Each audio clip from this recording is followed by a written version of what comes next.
Hello, everyone. It's Lauren. This is Improving the World. I'm an international improviser based in Hong Kong, and I talk to amazing women improvisers all over the world. Today, I talk to Luana Proenca. She's a Brazilian improviser who is based in Lisbon, Portugal, aka Lisboa, if you put on your accent and do it correctly, I think. She is someone who's doing a PhD with an emphasis in improv. Shmeh, you could do that. Cool. Also, she and I talk about the fact that she told me she did not realize being in an all-female improv group was important until she was. So we'll get into that. Do enjoy. So first things first, you are doing a PhD in theater studies, and within that, you have a focus on improv. What does that mean? What does that look like for you? I did my master's degree also in theater studies and focus on improv, but it was about training improv, systematic training. And now I'm talking about directing improv, but not only with the director function, like a person that is the director, but also the directing activity during the play. Like we are writing our dialogues at the time that we are speaking, we are creating the show, so we are also directing, and that brings some responsibilities about the choices that you make while you're making. So speech choices, also aesthetic choices, like in a scene you kiss a person with your hands in between you, in another scene you kiss mouth to mouth. What did you realize that what that means to the show as a piece of art? So things like that. Interesting. And so you're focusing on improv, but specific to the concept of sort of self-direction within. Is that right? Do I have it correct? And that you're directing, because you also have the director person, and that also makes you have a directing mind, of group mind. So that helps the directing while the show is going on. And because we have some formats that you have the director on stage directing, so. Yeah. Yes, I love that. For anyone who hasn't seen improv like that, there are some formats where you have someone either almost kind of side coaching or maybe on a microphone or maybe live physically on the stage, and they can help direct. So I think that different people manifest this differently, but it is very fun. So the audience is watching people improvise, but also someone improvise directing, and it's really, really fun. Yeah. I actually watched a show in Brasilia, my city, that was from Argentina, and it was a Shakespeare. And the director was as a ghost, as Shakespeare's ghost. So he was walking on stage, and sometimes the actors saw him as a ghost. So they play with the character. Oh, that's really I love that. I might steal that. That's so good. So for you, what kind of improv do you find yourself doing, especially now that you're really in a place where you're immersing yourself and studying it so much? Does it change what you do? What kind of improv do you do now, or have you done before? The thing is, in Brazil, and specifically my city, we learn theater through improvisation, but we never heard about improv as an art form. I mean, improvisation being the play being improvised. Yeah. But we study theater, we learn theater through improvisation. And that's a lot of about our history in our country with the dictatorial period that the scripted plays were censored, so we have to use our body and improvisation to do theater. So we learned theater through improvisation. So when I learned about improv, that just made sense. And so improvisation is almost in everybody's work, but not everybody do improv as an art form. I'm saying that because that actually is how influenced my whole work in theater. We are talking about directing on stage. I have a group called Novos Candangos in Brasilia, and we have a play that is a script play, but we have the director on stage directing the play while we are doing the scenes that we already rehearsal, but he changes every time, and how the audience is going and how it feels that day. In terms of improv as an institution, like short form, long form, I do what I have to do to pay my bills, and I like to do it. The thing to me is improv. Yeah. Yeah. The thing to me is to be something that I like to do. It has to be meaning even if the meaning is just make people laugh, Mm. I ask myself how and why. Like I have the show in my group Lily Improv, that is the genies shows that we're gonna make your wish come true, but at the Mm. same time in our own way, because that's what genies do. They cheat, they Yeah. do what you ask, but they do in their own way.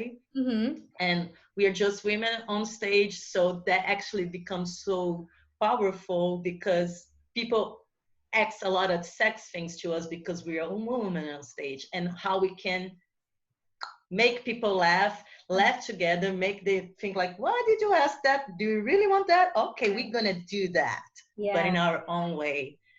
And Do the sexy questions you find come more from the male audience members or the women, or is it equal? I think that maybe because we're just women on stage, women feel more comfortable to actually make suggestions that are more sexual. And I think there's also powerful. Yeah. One person in the audience that went to watch and wasn't my friend, Mm. uh, that said to me like, because I know that you're not gonna make me feel uncomfortable. And I'm like, Mm. well, I don't know about that, but it's good to. Yeah. No, actually, that's really lovely. I like this idea because when I asked the question, I immediately thought that it was going to be men, right? I thought it was going to be men seeing women on stage and that the men were going to say like, oh, kiss. But I love that maybe you're creating a space of comfort for ladies. And so they feel like maybe for the first time, they can be the tawdry ones yelling something from the back and pushing the boundaries and, kind of seeing what happens. I think that's really nice. And we had a tip from the people that advertising the shows, saying like, oh, you know that a female group, they are not criticized. They're actually saying like, you have to have a strong approach to the show, because most of the shows they are picked by women, like Honey and a couple, straight couple, like, let's see the show, and sometimes they feel threatened by a only female group. So we actually take care about the pictures being funny, but not as you seen everybody show like ha ha ha. Was more like, and we play with the genie because in Portuguese we play in Portuguese. The genies and genius is the same word. So we actually are nerds as well on stage. Yes, please. Yeah. So.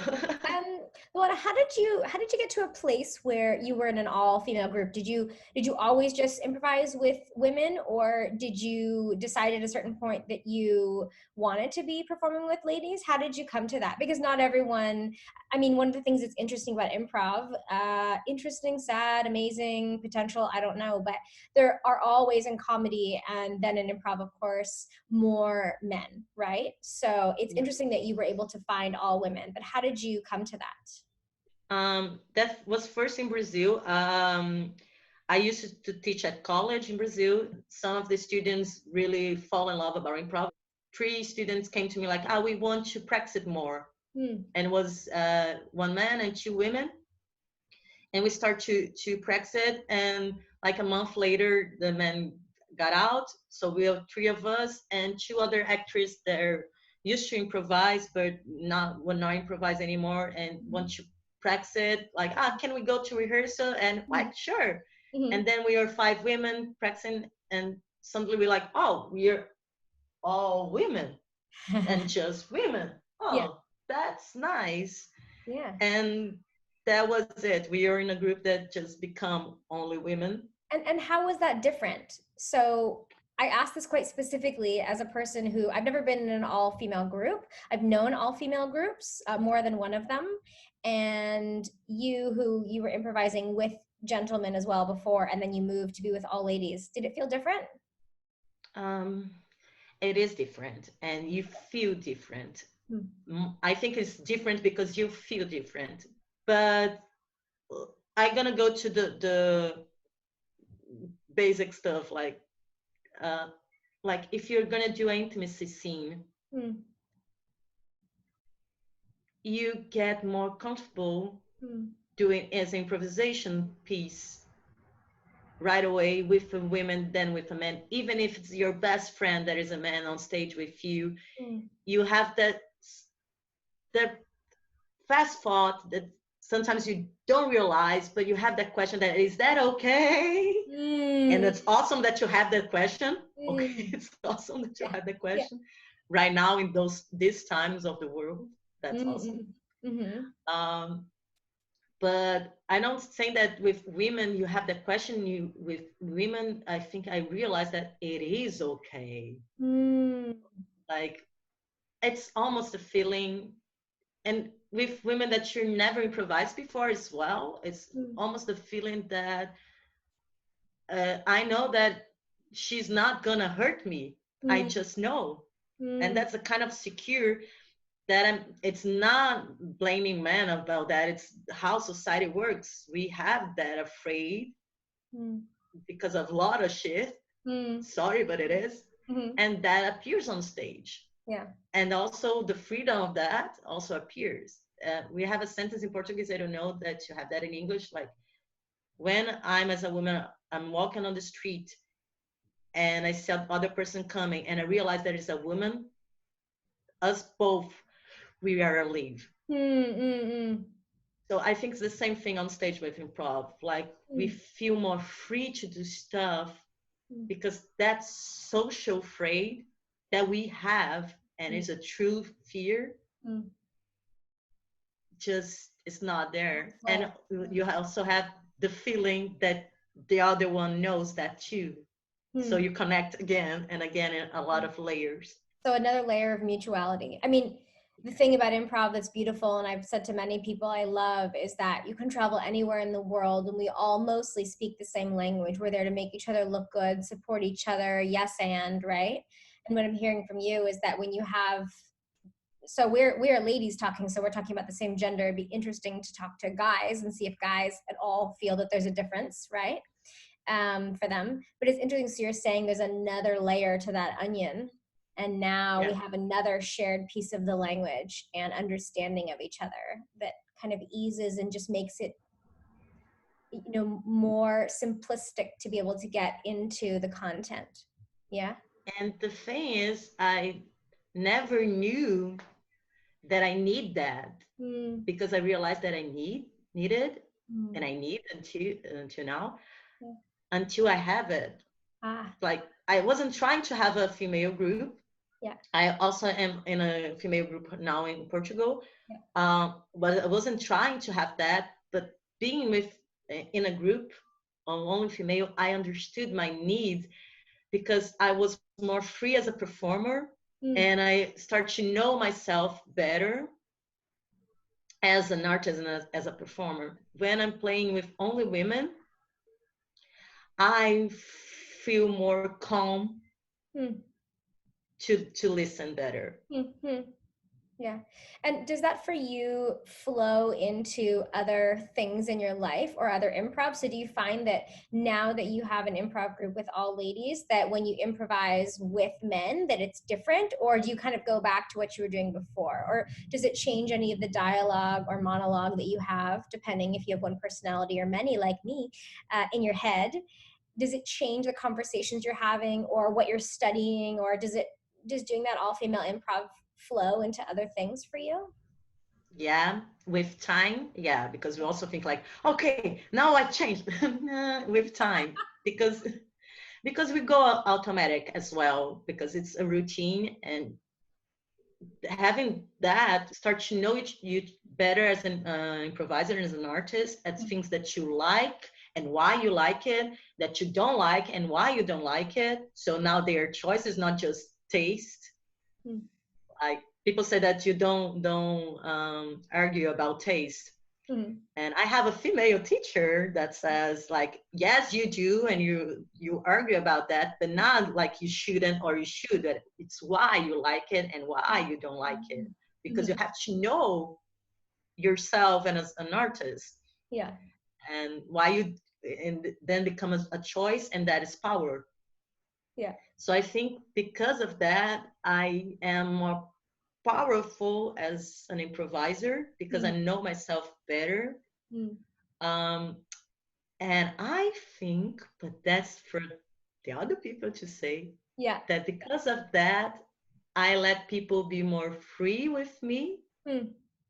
or think a little bit about why they're doing stuff. Hmm. Yeah.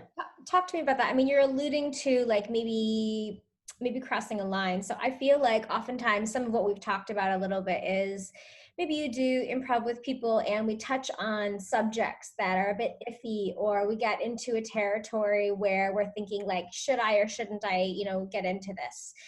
Whether or not it's getting into like sex or love scenes, that kind of stuff, or, marital content or relationships, anything. Have you, now with this perspective of improvising with ladies and without, found that you discuss kind of these boundaries in a different kind of way? I think that it's really easy to be in an uncomfortable situation on stage or in a rehearsal or in a workshop and then walk away and go, okay, I'm taking notes out of this. I felt this way. And it's another thing to talk about it. Has that changed your perspective at all? Yeah, Okay.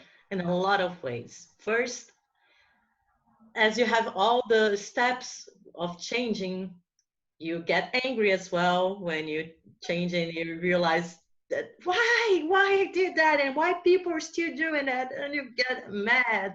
So you have those steps as well. Mm-hmm. And then because you change, you start changing people, not because you want to change them, but because it's relationship. So if you change, the other person will change. Mm-hmm. That's like improv, right? Inadvertently, yeah, yeah. And so they have the times to be angry as well. Mm-hmm. So what I learned about that is not be tolerant with the issues with the subject itself. Mm-hmm. Always talk about it. You don't have to have a whole discussion about it, but like it happened. Mm-hmm. Let's pay attention. That's talking about it. Yeah. You don't have to every time open a meeting to say, "Oh, we can't do that." But like, "Oh, it happened again. Yeah. It happened again." So now we have to do something because we're repeating ourselves. So we're bringing that on stage. So why we're doing that, and then you have a meeting, but like, oh, again, it's just. So don't be tolerant with the subject, the issue itself, but be tolerant people. Mm.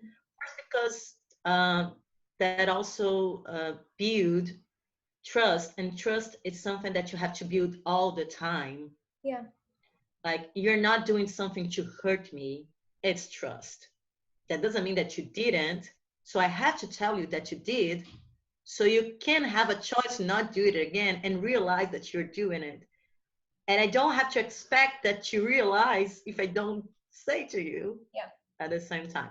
Is tiring, is sometimes it's overwhelming, but working as a group and with improvisation, with art in general, that you need the trust. You don't need to be friends, but you need that trust. Like, how am I gonna go on stage thinking that somebody wants to hurt me? So let me be really explicit and make sure I understand, and then we're talking to everyone really clearly. So you're saying you're doing a performance, a workshop, a jam, whatever it is, and someone brings up something, says something, does something that makes you uncomfortable, or maybe you see that it makes someone uncomfortable. And so you're saying you let the moment finish, and then you're adopting a place of tolerance for the fact that it happened, because it happened and we need to respect that it did. But then you'll come up to them afterwards and say, I'm assuming privately, depending on the situation, hey, I really want to point this out and I want to make sure that this is discussed. And you're saying, like, not open a whole can of worms, but that you don't let things pass you by anymore. You don't just kind of mull them over and take it, to heart and think about it, but you make sure that you say something every time. Is that, yeah? Yeah. And I hope people do that to me as well, because as we said, the problems we are with everybody, it's not like in gender issues. I am sexist sometimes as well, because that's what the way that was raised in a society. So I have some behaviors like that, and then they will show on stage. Because improvisation is what you have, and that's pretty much what I'm researching as well in my PhD. You bring what you have on stage, and you can't hide it from that. Whether or not we're trying to be funny, right? In improv, we're never trying to be funny, but we learn the rules, then we break the rules, don't we? So a lot of times people are saying something to kind of like go for something topical in society or politics, or it amuses you, so maybe you're trying to like make yourself laugh or amuse yourself or play with another player. So I think that sometimes we are trying to find these boundary lines and kind of dance on them, because on purpose. So whether or not Yeah. you realize that you found a line, you have. Someone really wonderful, I forget this person's name, said to me many years ago, talked about an analogy of landmines, that you may realize sometimes you're basically walking in a landmine field, but you didn't know that there was a landmine there. So what's happened is that you've inadvertently stepped on something and it causes this whole reaction, but you didn't even know that that was there. So, but sometimes I think we do. Sometimes I think we do realize, and it's very conscious, and we're like, ooh, this is interesting. I'm going to, whether or not I identify as a woman or a man or whatever, I'm going to touch on this on purpose and kind of see what reaction I get, right? See if I get a laugh. Yeah. And the talking about make you more aware so you can play better. And play, it's not disrespectful. Like with this all coronavirus thing, there was a joke that was on the internet saying like, oh, in Brazil, I don't know if it was viral. It's a joke. Is that a pun? Yeah. Viral. That was like, one more week with kids at home, the mothers will find a cure like this because they're becoming crazy. And you see that joke has a whole history about things that we have to change, because you can't say the same word and joke and it's going to be funny the same way if you just say parents and not mothers. Yeah. But when you say mothers, you're repeating the stereotype that women are the ones that have to take care of the kids. And in this context of isolation, the fathers are inside the house as well. So what they're doing if they're not taking care of the kids? Yes. So it's something like that. I'm saying like, why mothers? Why not parents? And that can become a huge discussion, or just like, oh yeah, parents. Yeah. And that it's done. Yeah. I've played with players who come up for the show. Jonathan Pitts, I played with him, and he came up before the show and said, does anyone have anything for them that is a no-go topic? And he checks in with everybody before playing, especially with people he's never played before, and says, do you have anything that I shouldn't mention, right? And it's an interesting question, because I think when you get into a flow of playing with the people that you play with, you assume that they're all on the same page as you. Or even if you perform with new people and you speak the same language, you think they all have the same boundaries and layers of acceptance, and this audience does, and we're all in my head, right? But we're not all in your head, my head. So having that kind of check-in either before or after, I love that. And I love that this kind of rule that you've made for yourself of not letting things go by, not letting them sweep under the carpet. And you're right, it does feel very apt. It just reminds me different about all female groups. Yeah. The check-in also becomes like, oh, I am on my period. And how the whole rehearsal changed because everybody understands. And so, because like my rehearsals are really physical. We do abs, we do like 30 minutes of exercise. It's a training, 40 training first, first 30 minutes. And when we have somebody on their periods, like, I'm not feel so great. And I know that in a mixed group, people are really respectful about it.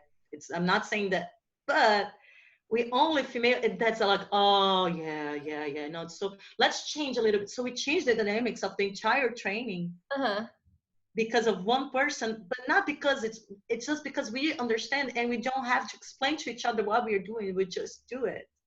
Funny. Yeah. Luana, if anyone's watching this and needs words of wisdom, what do you want them to know? What do you want to tell the younger version of you? What do you want to tell your peers? What do you want to tell people who might improvise with you in the future, who want to try improv, who never have? What are your words of wisdom? I think that what I learned with my groups, don't be tolerant with this issue, be tolerant with the people. as well as something that I learned from my parents, that it's my guideline, and wisdom come from them. That is, they said to me, always said to me, like, be someone, but not just as like you're gonna be someone in life, but when you say like, oh, that chair is the middle of the way, someone should took that away. They look at me like, you are someone. So someone should speak about that. You are someone. Someone should not let them do that. You are someone. I love that. That's and quoting Ben Parker from Spider-Man. With great powers comes great responsibilities. So be someone is it's hard, but it's really powerful and really connect you with people. Yeah, nice. If people want to find you and, I don't know, read your PhD, improvise with you, ask you questions, if people are in Lisboa and they want to come watch a show, how do people find you? I am social media. I'm still on Facebook, Instagram, Luana Proenc. Instagram is Luana Proenc. And I'm gonna release my site next month. So you're gonna have my schedule and also my workshops that you can hire me, and my shows. And I like to talk. So if you wanna just write to me or do a video call, or if you are around and you wanna just drink a beer or a cup of tea, or wine, call me. Yeah, brilliant. Thank you so very much for your time. I really appreciate it. And thank you to anyone who has tuned in. I did a documentary about improv. I interviewed 60 improvisers from all around Australia, Brazil, Colombia, United States, Romania, Reunion Island, Madrid, Spain. It's called It Was Necessary to Listen to Other Voices, because it was. It's on YouTube. And it has subtitles in English, Spanish, and Portuguese. Yeah, perfect. Nice one. Thank you all so very much. And if you're looking for someone in improv who speaks both English and Portuguese, as well as Brazilian Portuguese, not the same as Portugal Portuguese, let's be clear, people. We have the Luana Proenc. Oh my gosh. Oh, your name is easy for you and hard for me. Just remember Moana from Disney, but with an L. Oh, okay. Oh, very nice. Luana. I am Luana. And on that note, thank you so much. Have a good day, everyone. Bye. You too. Bye-bye. My friends, did you enjoy the video? I do hope so. If you did, say kind and beauteous things below. If you thought it was phantasmagorical, please come back because every episode is different. If you did not enjoy it, please come back because every episode is different. Aha! I will talk to you next time on Improving the World. Bye-bye.